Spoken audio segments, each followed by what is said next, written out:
بسم اللہ الرحمن الرحیم۔ معلومات گھر کے معزز سامعین، السلام علیکم۔ امید کرتا ہوں آپ سب خیریت سے ہوں گے۔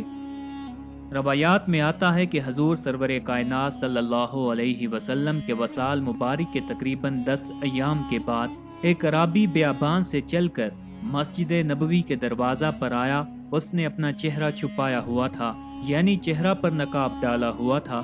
صحابہ اکرام رضی اللہ تعالی عنہم جو وہاں پر موجود تھے ان کو سلام کیا اور رسول اللہ صلی اللہ علیہ وسلم کے وصال مبارک پر غم کا اظہار کرنے کے بعد پوچھا کہ تم میں سے رسول اکرم صلی اللہ علیہ وسلم کے وصی کون ہیں؟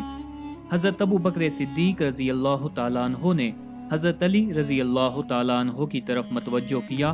اعرابی نے حضرت علی کو سلام کیا۔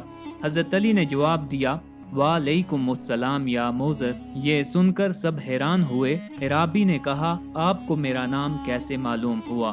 حضرت علی رضی اللہ تعالی عنہ نے فرمایا، مجھے رسول اللہ صلی اللہ علیہ وسلم نے خبر دی اور تمہارے حال کی کیفیت مجھے دکھائی۔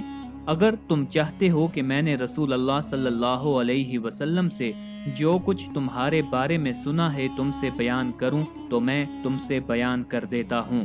اعرابی نے کہا، آپ کا نام کیا ہے؟ آپ رضی اللہ تعالی عنہ نے فرمایا، علی بن ابی طالب، اور میں رسول اللہ صلی اللہ علیہ وسلم کا چچا زاد بھائی ہوں۔ اعرابی نے کہا، الحمدللہ۔ حضرت علی رضی اللہ تعالی عنہ نے فرمایا، تم عرب کے ایک مرد ہو، تمہارا نام موذر ہے، تم نے اپنی قوم کو رسول کریم صلی اللہ علیہ وسلم کی بعثت کی خبر دی تھی اور رسول اللہ صلی اللہ علیہ وسلم کے اوصاف جمیلہ میں تم نے قوم کو یہ کہا کہ تہامہ میں ایک آدمی کھڑا ہوگا جس کے رخسار چاند سے زیادہ منور، گفتگو شہد سے زیادہ میٹھی ہوگی۔ جو شخص اس کی پیروی کرے گا نجات حاصل کرے گا، مساکین اور یتیموں کا والی ہوگا، خچر پر سوار ہوگا، اپنے جوتے کو خود پیوند لگائے گا، وہ نماز پنجگانہ کی ادائیگی کریں گے اور رمضان المبارک کے روزے رکھیں گے، حج بیت اللہ کریں گے۔ اے گروہ، اس پر ایمان لے آؤ۔ پھر جب رسول اللہ صلی اللہ علیہ وسلم کا وصال ہو گیا اور تمہاری قوم کو سیلاب سے ہلاک کر دیا گیا اور تجھے قید خانہ سے خلاصی حاصل ہوئی، اس کے بعد تمہارے کانوں میں غیب سے یہ آواز پہنچائی گئی کہ اے موذر، بلا شبہ محمد صلی اللہ علیہ وسلم کا وصال ہو گیا اور تو ان کے صحابہ کرام میں سے ہے۔ مدینہ منورہ کی طرف جا اور ان کے روضہ انور کی زیارت کر، اور اس طرح تو منازل طے کر کے اب یہاں آن پہنچا ہے۔ جب یہ ساری باتیں سنی تو اعرابی نے پوچھا، آپ کو اس واقعہ کی کیسے خبر ہوئی؟ علی رضی اللہ تعالی عنہ نے فرمایا، آپ صلی اللہ علیہ وسلم نے خبر دی اور فرمایا، میرے وصال کے بعد موذر میری قبر پر آئے گا، تم جب اس سے ملو تو میرا سلام اسے پہنچا دینا۔ اس کے بعد اعرابی نے کہا کہ مجھے کچھ ان سوالات کے جوابات دیں۔ حضرت علی رضی اللہ تعالی عنہ نے فرمایا کہ تم سوالات کرو۔ اعرابی نے سوالات پوچھے، وہ کون سا نر ہے جس کے باپ اور ماں نہیں؟ وہ کون سی مادہ ہے جو بغیر ماں باپ کے پیدا ہوئی؟ ایسا رسول جو نہ جن ہو نہ انسان ہو اور نہ فرشتوں میں سے ہو، چوپایوں اور درندوں میں سے بھی نہ ہو۔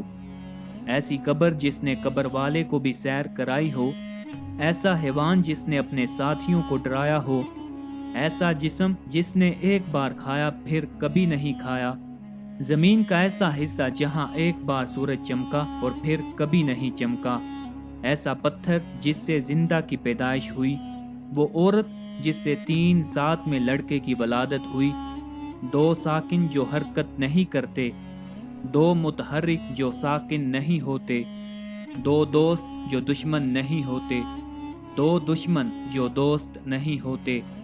رحم میں سب سے پہلے کس اعضاء کی شکل بنتی ہے؟ قبر میں سب سے آخر میں کون سی چیز فنا ہوتی ہے؟ حضرت علی رضی اللہ تعالیٰ عنہ نے ان سوالات کے نہایت تفصیل سے جوابات دیے اور فرمایا، جس نر کے بارے میں تم نے سوال کیا ہے کہ جس کا ماں باپ نہیں، وہ حضرت آدم علیہ السلام ہیں، اور وہ مادہ جو بغیر ماں کے پیدا ہوئی وہ حضرت حوا رضی اللہ تعالی عنہا ہیں، اور وہ رسول جو جنات، انسانوں اور فرشتوں میں سے نہیں تھا وہ قوا تھا جسے اللہ تعالیٰ نے قابیل کی تعلیم کے لیے بھیجا تھا۔ اور وہ قبر جس نے صاحب قبر کو اپنے ساتھ سیر کرائی وہ مچھلی تھی جس نے حضرت یونس علیہ السلام کو اپنے پیٹ میں 3 دن تک رکھا اور سمندر کے اطراف و جوانب میں پھرتی رہی۔ اور وہ حیوان جس نے اپنے ساتھیوں کو ڈرایا تھا چیونٹی تھی جو خوراک کی تلاش کے لیے باہر نکلی تھی کہ دوسری چیونٹیاں ایک ستون پر چڑھتی تھیں۔ حضرت سلیمان علیہ السلام کے سر کے اوپر تھا۔ اس چیونٹی نے اپنی قوم سے کہا کہ خبردار، تمہارے گزرنے سے مٹی نہ گرے، اللہ تعالیٰ کا پیغمبر تم سے تکلیف اٹھائے گا۔ اور وہ جسم جس نے ایک مرتبہ کھایا اور قیامت تک نہیں کھائے گا وہ حضرت موسیٰ علیہ السلام کا عصا مبارک ہے جس نے جادوگروں کے جادو کو ایک لقمہ میں ختم کر ڈالا۔ اور وہ زمین کا ٹکڑا جہاں ایک مرتبہ سے زیادہ سورج نہیں چمکا وہ دریائے نیل تھا کہ اللہ تعالیٰ نے حضرت موسیٰ علیہ السلام کے لیے پھاڑا اور اس کی گہرائی زمین دکھانے لگی۔ سورج اس پر چمکا، چنانچہ اس کے نیچے سے غبار اٹھا۔ حضرت موسیٰ علیہ السلام اور ان کی قوم کے جانے کے بعد وہ پھر مل گیا اور اپنی سابقہ حالت پر آ گیا، اور قیامت تک وہاں سورج دوبارہ نہیں چمکے گا۔ وہ پتھر جس سے حیوان کی ولادت ہوئی وہ پتھر وہ تھا جس سے حضرت صالح علیہ السلام کی اونٹنی پیدا ہوئی، اور وہ 2 ساکن غیر متحرک زمین اور آسمان ہیں، اور وہ 2 متحرک جو کبھی بھی ساکن نہیں ہوتے چاند اور سورج ہیں، اور وہ عورت جس نے 3 سات میں بچے کو جنم دیا وہ حضرت مریم علیہ السلام تھی کہ 3 سات میں ان سے حضرت عیسیٰ علیہ السلام کی ولادت ہوئی۔ اور وہ 2 دوست جو کبھی ایک دوسرے کے دشمن نہیں ہوتے جسم اور جان ہیں، اور وہ 2 دشمن جو کبھی دوست نہیں ہوتے موت اور زندگی ہیں۔ رحم میں سب سے پہلے جس چیز کی شکل بنتی ہے وہ شہادت کی انگلی ہے، اور قبر میں سب سے آخر میں جو چیز فنا ہوتی ہے وہ بندہ کے سر کی ہڈی ہے۔ موذر نے جب حضرت علی رضی اللہ تعالیٰ عنہ سے اپنے سوالوں کے نہایت تفصیلی جوابات سنے تو آپ رضی اللہ تعالیٰ عنہ کے سر مبارک پر بوسہ دیا۔